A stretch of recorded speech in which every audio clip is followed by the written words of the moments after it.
Hello प्यारे बच्चों, चलिए स्टार्ट करते हैं क्लास 11 चैप्टर फर्स्ट सेट के इंट्रोडक्शन की सेकंड वीडियो। इस वीडियो को करने से पहले आपको फर्स्ट वीडियो क्लियर करनी है। उसके अंदर सारे टॉपिक्स मैंने विद एग्जांपल समझाए हुए हैं, तो पहले वो क्लियर करेंगे, देन इस वीडियो के ऊपर मूव ऑन करेंगे। तो सबसे पहले यहाँ पे टॉपिक क्या आता है हमारा सेकेंड वीडियो का, intervals as subset of real number. अब सेट के अंदर जो इंटरवल्स का टॉपिक है ना, उसको हम यहां पे क्लियर करने वाले हैं। पहला इंटरवल क्या आता है, ओपन इंटरवल। ओपन इंटरवल का मतलब क्या है, ध्यान से समझो। Let A comma B belongs to real number such that A less than B. आपको कोई भी दो नंबर ले लेने हैं जो रियल नंबर से बिलोंग करते हो। उनके अंदर ए जो होगा वो स्मॉल नंबर होगा और बी एक बड़ा नंबर होगा। Then the set of all real numbers between A and B excluding both A and B is called an open interval. तो यहां पे हमारा जो सेट बनेगा ना ओपन इंटरवल के अंदर, वो कौन सा बनेगा बच्चों, ए और बी के बीच के जितने भी सारे रियल नंबर होंगे ना, वो हमारे ओपन इंटरवल के अंदर काउंट होंगे। और साथ में कंडीशन क्या है, ए और बी को आपको एक्सक्लूड करना है, मतलब ए और बी को आपको काउंट नहीं करना है, उसको हम ओपन इंटरवल कहेंगे। It is denoted by the A comma B, और ये हमारी जो स्मॉल ब्रैकेट्स होती है ना, इनको हम ओपन इंटरवल बोलते हैं। इसको लिखा कैसे जाएगा, ध्यान से देखो। A comma B equal to X such that, X का मतलब क्या है, ए और बी की कोई भी वैल्यू लेंगे ना हम, वो इस प्रकार से होंगी कि ए से तो बड़ी होंगी और बी से छोटी होंगी। इक्वल टू का साइन यहां पे नहीं आया है क्योंकि ये हमारा ओपन इंटरवल है। ठीक है, इसको एक एग्जांपल से समझो, ध्यान से देखो। मान लो हमारी ये नंबर लाइन है बच्चों, इसके ऊपर ये ए नंबर है, ये बी है। बी जो है ए से क्या है, ग्रेटर है। अब हमें क्या करना है, ओपन इंटरवल के अंदर ए और बी के बीच की वैल्यू जो ये रेड लाइन से शो हो रही है, ये सारी की सारी वैल्यू ले लेनी है। बी और ए को हमें नहीं लेना है, बस वो सारी वैल्यूज हमारी किसके अंदर कहलाएंगी, ओपन इंटरवल में। समझ में आ गया। एक और एग्जांपल लेते हैं। मान लो हमारी ये नंबर लाइन है, यहां पे हमने ले लिया 2 और यहां पे ले लिया हमने 6। तो हमें क्या करना है, ओपन इंटरवल के अंदर बच्चों 2 और 6 के बीच की सारी वैल्यूज लेनी है। मतलब 2 से आगे क्या हो जाएगा, 2.1 स्टार्ट हो जाएगा, और 6 से पहले क्या होगा, 5.9 होगा।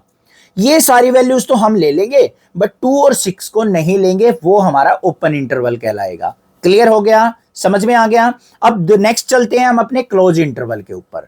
क्लोज इंटरवल के अंदर क्या है, ध्यान से देखो। Let A comma B belongs to real number such that A less than B. इसी प्रकार से हमने दो नंबर ले लेने हैं जिसमें ए हमारा छोटा नंबर होगा, बी बड़ा नंबर होगा। Then the set of all real numbers between A and B including both A and B is called close interval. Open interval close interval में डिफरेंस समझ में आ गया। इसमें हमें ए और बी को इंक्लूड करना है, वहां पे हमें ए और बी को एक्सक्लूड करना है, मतलब नहीं लेना है। इसको हम किस प्रकार से डिनोट करते हैं, कैपिटल ब्रैकेट से। तो कैपिटल ब्रैकेट लेफ्ट और राइट साइड आ जाएंगी, ए कोमा बी। और इसको हम डिनोट कैसे करेंगे, ध्यान से देखो। एक्स सच दैट, एक्स की वैल्यू जो होगी वो greater than equal to A होगी और less than equal to B. मतलब एक्स की वैल्यू ए भी हो सकती है और बी भी हो सकती है। ये एक एग्जांपल से समझ लो। यहां पे मैंने क्या किया, नंबर लाइन पे ए और बी दो नंबर ले लिए हैं।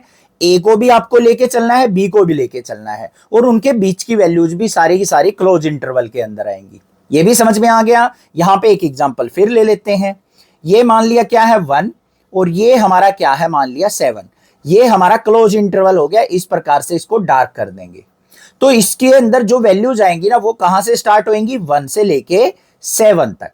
तो 1 भी इंक्लूड करना है और 7 भी आपको लेके चलना है, उसको हम क्या कहेंगे, क्लोज इंटरवल। अब इस फॉर्म में लिखा हुआ हो तो आप पहचान लोगे, जहां पे इक्वल टू का साइन होगा उधर क्लोज इंटरवल है, जहां पे इक्वल टू का साइन नहीं होगा वो हमारा ओपन इंटरवल की तरह वर्क करेगा। क्लियर बात। नेक्स्ट देखते हैं, इसकी दो टाइप और हैं। अब यहां पे नेक्स्ट जो टाइप आती है वो आती है सेमी ओपन क्लोज इंटरवल। मतलब एक साइड से आपको ओपन इंटरवल मिल जाएगा, एक साइड से क्लोज इंटरवल मिल जाएगा। इसको एग्जांपल से देखते हैं। देखो क्या है, यहां पे मैंने क्या किया, ए कोमा बी कोई भी दो वैल्यू ली है जो कि हमारी रियल नंबर से बिलोंग करती हैं। लेफ्ट साइड के पे क्या है बच्चों, कैपिटल ब्रैकेट, राइट साइड पे हमारी स्मॉल ब्रैकेट है। तो बी पे ओपन इंटरवल होगा, ए पे क्लोज इंटरवल होगा। और लिखा कैसे जाएगा, एक्स सच दैट एक्स की value greater than equal to A होगी और लेस देन बी होगी। अब देखो ध्यान से, बी पे ओपन इंटरवल था तो यहां पे इक्वल टू का साइन नहीं आया, ए पे क्लोज इंटरवल था तो ए के साथ हमारा क्या आ गया, यहां पे इक्वल टू का साइन आ गया। इसका मतलब क्या हुआ, बी को नहीं लेना है, ए को इंक्लूड करके चलना है। अब देखो ध्यान से क्या है, in close interval from A to open interval and B including A but excluding B.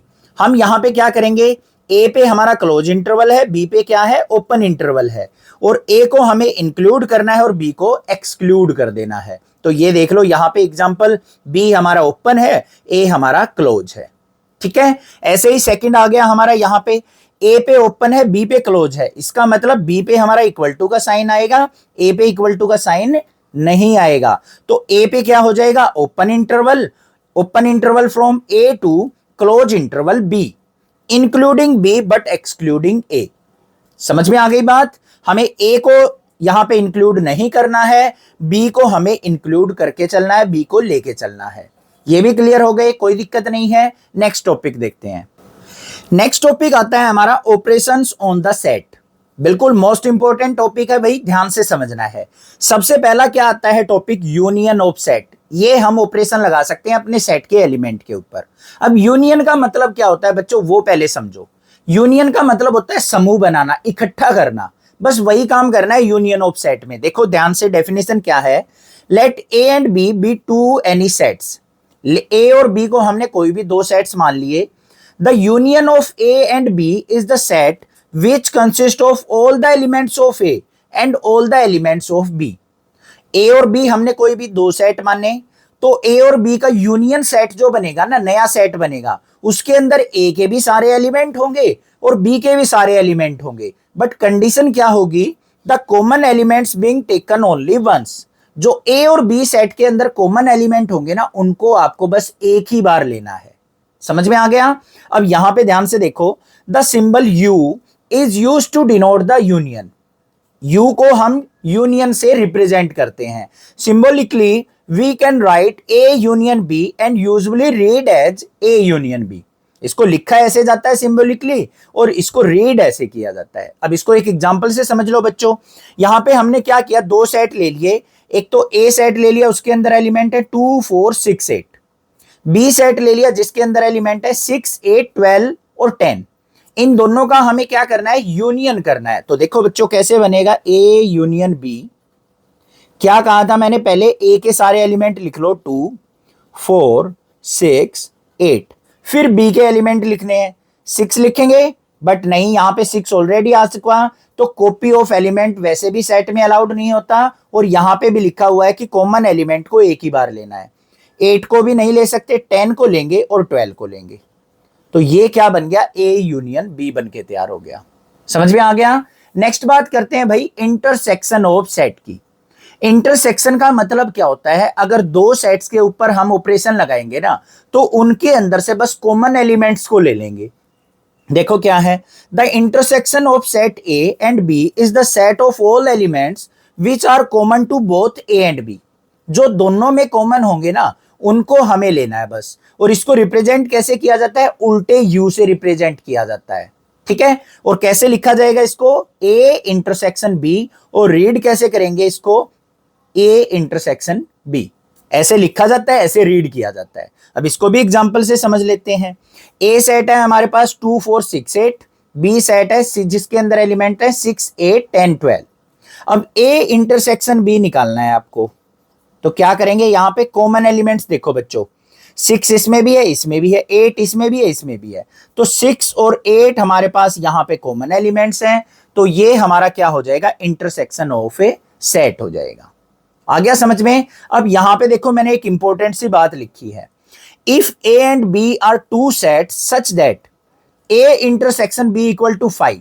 अगर मान लो हम दो सेट्स का इंटरसेक्शन करते हैं और हमें कोई भी कॉमन एलिमेंट नहीं मिलता है, तो ए और बी हमारे क्या कहलाएंगे, डिसजॉइंट सेट कहलाएंगे। ये चीजें ध्यान देना, IIT JEE में काम आती हैं। ये डिसजॉइंट सेट कौन सा होगा, अगर दो सेट के बीच में कोई भी कॉमन एलिमेंट नहीं मिलता है, तो वो हमारे पास दोनों के दोनों क्या कहलाएंगे, डिसजॉइंट सेट कहलाएंगे। समझ में आ गया ये भी। नेक्स्ट टॉपिक पे मूव ऑन करें। ठीक है, नेक्स्ट टॉपिक आ गया बच्चों हमारा most important topic, Venn diagram. अब वेन डायग्राम होता क्या है, पहले डेफिनेशन से समझेंगे। Relationship between sets is represented by A diagram is called Venn diagram. मान लो आपके पास दो या दो से ज्यादा सेट्स हैं, उनके रिलेशन को आपको डायग्राम से रिप्रेजेंट करना है, तो हम यहां पे वेन डायग्राम की हेल्प लेते हैं। और किस प्रकार से रिप्रेजेंट किया जाता है वो भी ध्यान से देख लो। ऐसे सर्कल की फॉर्म में हम वेन डायग्राम बनाते हैं। कैसे बना, देखो ध्यान से। हमारे पास मान लो तीन सेट है बच्चों, तीनों के अंदर अलग अलग कंडीशन है। एक सेट तो ऐसा है जिसके अंदर इवन नंबर फ्रॉम 1 to 25 है। दूसरा सेट ऐसा है जिसके अंदर क्या है, इवन नंबर है और साथ में मल्टीपल ऑफ 5 है फ्रॉम 1 to 25। तीसरा सेट ऐसा है जिसके अंदर क्या है, मल्टीपल ऑफ 5 है ओनली, 1 से लेके 25 के बीच में। तीन सेट समझ में आ गए कौन कौन से हैं। पहले सेट के अंदर क्या है, 1 से 25 के बीच के इवन नंबर हैं। दूसरा सेट ऐसा है जिसमें इवन नंबर भी है और साथ में 5 के मल्टीपल है, 1 से 25 के बीच। और थर्ड हमारा सेट क्या है, जिसमें ओनली 5 के मल्टीपल है, 1 से 25 के बीच। तीन सेट हो गए। अब उन तीनों सेटों को अगर आपको यहां पे रिप्रेजेंट करना है डायग्राम से, तो हम किसकी हेल्प लेते हैं बच्चों, वेन डायग्राम की हेल्प लेते हैं। देखो मैंने एक सर्कल बना लिया भाई, पहले ऊपर वाले सर्कल पे ध्यान दो, नीचे वाले को छोड़ दो। इसके अंदर जितने भी एलिमेंट्स दिख रहे हैं ना आपको, सारे के सारे क्या है, इवन नंबर है या नहीं है, ध्यान से देखो। सारे के सारे क्या है, इवन नंबर। और कहां से कहां तक है, 1 से लेके 25 तक। हो गया काम खत्म। दूसरा मैंने क्या किया, एक सर्कल नीचे वाला बना लिया। इसके अंदर एलिमेंट क्या है, 5, 10, 20, 25 और 15। ये एलिमेंट्स हैं। ये किसको रिप्रेजेंट कर रहे हैं, 5 के मल्टीपल्स को। 5, 10, 20, 25 और 15, ये सारे क्या हो गए भाई, 5 के मल्टीपल्स। अब साथ में एक सेट और आ गया जिसके अंदर ये दोनों कंबाइंड दे रखे हैं, इवन नंबर भी होना चाहिए, 5 का मल्टीपल भी होना चाहिए। तो ये जो कॉमन रीजन है ना, ये किसको रिप्रेजेंट कर रहा है बच्चों, 10 और 20, दोनों 5 के मल्टीपल भी हैं और इवन नंबर भी हैं। तो इस प्रकार की रिप्रेजेंटेशन हमारी क्या कहलाती है, वेन डायग्राम कहलाती है। क्लियर हो गई बात, समझ में आ गया। अब यहां पे मैंने एक और रिप्रेजेंटेशन दिखाई है बच्चों। ये क्या है हमारे पास, ये ए सेट था, ये कोई बी सेट है। तो बीच का जो एरिया होता है ना, जो ये ब्लू कलर दिखा रखा है, ये कौन सा एरिया होगा, ए इंटरसेक्शन बी। मतलब ए और बी के बीच में जो कॉमन एरिया होगा उसको हम यहां पे रिप्रेजेंट करेंगे। अब देखो यहां पे कॉमन रीजन कौन सा था, 10 और 20। 10 और 20 इन दोनों सेट की कंडीशन को फुलफिल कर रहे थे ना, इसलिए इनको कॉमन में रख लिया हमने। इवन नंबर भी थे और 5 के मल्टीपल भी थे। तो ये हमारा क्या हो गया, बीच का इंटरसेक्शन रीजन, जो दोनों की प्रॉपर्टी, इस सेट की भी इस सेट की भी प्रॉपर्टी को रखता है। समझ में आ गया कैसे वेन डायग्राम रिप्रेजेंट किया जाता है। बाकी क्वेश्चंस करेंगे ना, वहां से और अच्छे से क्लियर हो जाएगा। नेक्स्ट टॉपिक आता है हमारा डिफरेंस ऑफ सेट। दो सेटों के बीच में डिफरेंस को किस प्रकार से रिप्रेजेंट किया जाता है। ध्यान से डेफिनेशन देखेंगे पहले क्या है। The difference of the set A and B in this order is the set of elements which belongs to A but not to B। हमें एलिमेंट्स को कैसे लिखना होता है, जो कि ए सेट से तो बिलोंग करते हों बट बी से बिलोंग ना करते हों। अब डेफिनेशन से थोड़ा ऑकवर्ड लग रहा होगा आपको, समझ में नहीं आया होगा, बट मैं अभी एग्जांपल से समझाऊंगा ना, माइंड के अंदर बिल्कुल आसानी से सेट हो जाएगा। और कैसे लिखा जाता है इसको, अगर हमें a माइनस बी निकालना है तो a माइनस बी, और रीड कैसे करेंगे, ये रीड करने का तरीका है। अब देखो ध्यान से बच्चों, मैंने एक एग्जांपल ले लिया, ए सेट यहां पे है और बी सेट जिसके एलिमेंट्स ये हैं। अब मान लो आपको a माइनस बी निकालने के लिए बोल दे, ध्यान से देखना, ऑर्डर आपको माइंड में जरूर रखना है। a माइनस बी मतलब a के एलिमेंट्स में से b के एलिमेंट्स को सब्ट्रैक्ट करना है। तो जो भी b के एलिमेंट है ना, 2, 4, 6, 8, उनको छोड़ दो। 2 को छोड़ देंगे, 4 को छोड़ देंगे, 6 को छोड़ देंगे, 8 तो है ही नहीं तो उसको भी छोड़ देंगे। तो बस 2, 4, 6 घट जाएंगे और यहां पे बचेगा क्या, 1 बच गया, 3 बच गया, 5 बच गया। ये हमारा आंसर आ गया। अब बच्चों मान लो b माइनस ए निकालना हो, तो मतलब अब हमें क्या करना है, b के एलिमेंट्स में a वालों को सब्ट्रैक्ट करना है। b के अंदर क्या है, 2, 4, 6, 8, तो 2, 4, 6 हट गए, यहां पे अकेला b में क्या बच गया, 8 बच गया। तो b माइनस ए का आंसर क्या आ जाएगा, ओनली 8 आ जाएगा। समझ में आया या नहीं आया, क्लियर है। a माइनस बी करेंगे तो a के एलिमेंट्स में से b वाले हटा देंगे, a के अंदर जो बच जाएंगे वो लिख देंगे। b माइनस ए करेंगे तो b के एलिमेंट्स में से a के हटा देंगे और जो बच जाएंगे उनको लिख देंगे। ये हो गया difference of set. Clear. Next topic आता है हमारा कॉम्प्लीमेंट ऑफ ए सेट। क्या होता है कॉम्प्लीमेंट ऑफ ए सेट, ध्यान से देखो। The complement of A set is the set of all elements that belongs to the universal set but not to the original set. Complement of A set में क्या होते हैं, वो सारे elements आते हैं जो कि यूनिवर्सल सेट के अंदर प्रेजेंट होते हैं बट ओरिजिनल सेट के अंदर ना हो, उसको हम कॉम्प्लीमेंट ऑफ ए सेट कहते हैं। इसको भी एग्जांपल से समझेंगे। अब यूनिवर्सल सेट का जिस बच्चे को नहीं पता है वो पहली वीडियो देखिए, वहां से क्लियर हो जाएगा। अब देखो example, a set that contains the element present in the universal set but not in the set A. कैसे? यूनिवर्सल सेट हमारे पास क्या है बच्चों, 2 4 6 8 10 12, ये एलिमेंट्स का मान लिया हमारे पास क्या है, यूनिवर्सल सेट। सेट ए हमें दे रखा है 4 6 8 का, 3 एलिमेंट्स का। अगर हमें ए का यहां पे कॉम्प्लीमेंट निकालना है तो कैसे निकलेगा? एक तरीके से 2 4 6 8 10 12 में से इन एलिमेंट्स को हटा दो। किसको हटा देंगे? 4 हटा देंगे, 6 को हटा देंगे, 8 को हटा देंगे। तो हमारे पास ए कॉम्प्लीमेंट में क्या आ गया भाई, 2 आ गया, 10 आ गया, 12 आ गया। ये हमारा आंसर आ गया। समझ में आया कैसे कॉम्प्लीमेंट निकालना है हमें? जो भी ए का कॉम्प्लीमेंट निकालना है तो उसके एलिमेंट्स को छोड़ के बाकी यूनिवर्सल सेट में जो भी एलिमेंट बच गए ना, वो हमारा कॉम्प्लीमेंट कहलाता है। अब यहां पे एग्जांपल से वेन डायग्राम से समझ लो। ये पूरा का पूरा क्या था, एक यूनिवर्सल सेट था जिसके अंदर ए सेट भी प्रेजेंट था। अगर हमें ए का कॉम्प्लीमेंट निकालना है तो ये व्हाइट वाला जो ए के एलिमेंट है ना, इनको छोड़ देंगे, बाकी सारा रीजन क्या कहलाएगा, हमारा ए कॉम्प्लीमेंट कहलाएगा। क्लियर हो गई ये भी बात? कोई दिक्कत नहीं है, समझ में आ गया होगा? ठीक है। अब एग्जांपल एक और ले लेते हैं। मान लो हमारे पास यूनिवर्सल सेट है, उसके अंदर क्या है, इंग्लिश अल्फाबेट है, इंग्लिश अल्फाबेट। ठीक है बच्चों। एक दूसरा सेट है, मान लो बी सेट, जिसके अंदर क्या है, हमारे वोवल्स हैं। क्या है? वोवल्स। तो बी कॉम्प्लीमेंट क्या होगा भाई, ध्यान से बता दो। इसके अंदर कितने एलिमेंट होंगे, 26। वोवल्स कितने होते हैं, 5। तो हमें इन 26 में से ये 5 एलिमेंट छोड़ के बाकी सारे लिख देने हैं। ए छोड़ देंगे, बी से स्टार्ट हो जाएगा, सी हो जाएगा, डी हो जाएगा, ई छोड़ देंगे, एफ हो जाएगा, आई छोड़ देंगे। इस प्रकार से लिखते चले जाएंगे। पता लग गया कैसे कॉम्प्लीमेंट निकालना है, कोई दिक्कत नहीं होनी चाहिए। ठीक है। नेक्स्ट बात करेंगे हमारी कॉम्प्लीमेंट सेट की प्रॉपर्टीज जो है ना, वो मोस्ट इंपॉर्टेंट है, वो और देखते हैं क्या है।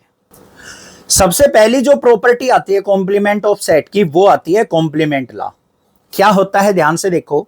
अगर ए का और ए कॉम्प्लीमेंट का अगर हम यूनियन करते हैं तो हमेशा यूनिवर्सल सेट निकल के आएगा। ये चीज आपको ध्यान देनी है। एग्जाम्पल भी मैंने यहां पे ले रखा है, वो भी समझाऊंगा, बट कुछ एग्जाम्पल आपको खुद से भी ट्राई करके देखने और चेक करना है कि क्या ये लॉज बिल्कुल परफेक्ट है या नहीं है। ऐसे ही क्या कहा है, ए और ए डैश का अगर मैं इंटरसेक्शन लेता हूं तो कोई भी आपको कॉमन एलिमेंट देखने को नहीं मिलेगा जो कि हमारा 5 के इक्वल होता है। First law clear. सेकंड आता है डी मॉर्गन लॉ। ये मोस्ट इंपॉर्टेंट है। क्या है, अगर मैं ए यूनियन बी का कॉम्प्लीमेंट लेता हूं तो उसको मैं इस प्रकार से अलग अलग करके भी लिख सकता हूं, A complement intersection B complement. क्या किया, यूनियन का इंटरसेक्शन बन गया, ए और बी का अलग अलग कॉम्प्लीमेंट लिख दिया। ठीक है। ऐसे ही यहां पे आ जाओ, अगर ए इंटरसेक्शन बी का कॉम्प्लीमेंट है, इसको अगर सेपरेट करके लिखना है बच्चों तो कैसे लिखा जाएगा, ए कॉम्प्लीमेंट इंटरसेक्शन का बन जाएगा यूनियन और B complement. Left hand side equal to right hand side होगी, हमेशा ये चीज ध्यान देनी है। नेक्स्ट आता है लॉ ऑफ डबल कॉम्प्लीमेंट। अगर किसी सेट का हम कॉम्प्लीमेंट निकाल के दोबारा कॉम्प्लीमेंट करें ना, तो वो हमें ओरिजिनल सेट दोबारा मिल जाता है। ये हमारा थर्ड लॉ कहता है। क्लियर। फोर्थ लॉ क्या कहता है, लॉ ऑफ एम्प्टी सेट और यूनिवर्सल सेट। अगर हम नल सेट का कॉम्प्लीमेंट निकाल लें, नल सेट का कॉम्प्लीमेंट का मतलब क्या हो गया, यूनिवर्सल सेट के सारे एलिमेंट, और यूनिवर्सल सेट का अगर कॉम्प्लीमेंट निकाल लें तो हमेशा क्या मिलेगा, 5, कोई भी एलिमेंट का सेट नहीं मिलेगा। ठीक है। अब यहां पे एक एग्जांपल दे रखा है, देखो यूनिवर्सल सेट ये है, ए सेट ये ले लिया, बी सेट ये ले लिया। अब मान लो यूनिवर्सल सेट का कॉम्प्लीमेंट निकालना हो, इसका मुझे कॉम्प्लीमेंट निकालना बच्चों यू डैश। तो कॉम्प्लीमेंट का मतलब क्या होता है, जिस सेट का कॉम्प्लीमेंट निकाल लेना वो सारे एलिमेंट हट जाते हैं। अब यहां से 2 भी हट गया, 4 भी, 6 भी, 8 भी, 10 भी, 12 भी, सारे हट गए। तो क्या बचा, कुछ भी नहीं, एक भी एलिमेंट नहीं बचा। तो ये क्या आ गया मेरे पास, नल सेट आ गया, 5 आ गया। अब मुझे 5 का दोबारा से कॉम्प्लीमेंट करना हो तो मेरा दोबारा यूनिवर्सल सेट आ जाएगा या नहीं आ जाएगा, बस ये चीज है। क्लियर। अब यहां पे और देख लो, ये दे रखा है ए यूनियन ए डैश हमेशा क्या होगा, यूनिवर्सल सेट। देखो ध्यान से उसको क्लियर करते हैं। A union A dash is equal to होगा यूनिवर्सल सेट के। ए सेट तो ये रहा हमारे पास, ए डैश निकाल लो। कैसे निकलेगा बच्चों, ए के एलिमेंट्स को छोड़ दो, बाकी यूनिवर्सल सेट के सारे एलिमेंट लिख दो। 4 6 8 को छोड़ देंगे, क्या बच गया, 2 बच गया, 10 बच गया और 12 बच गया।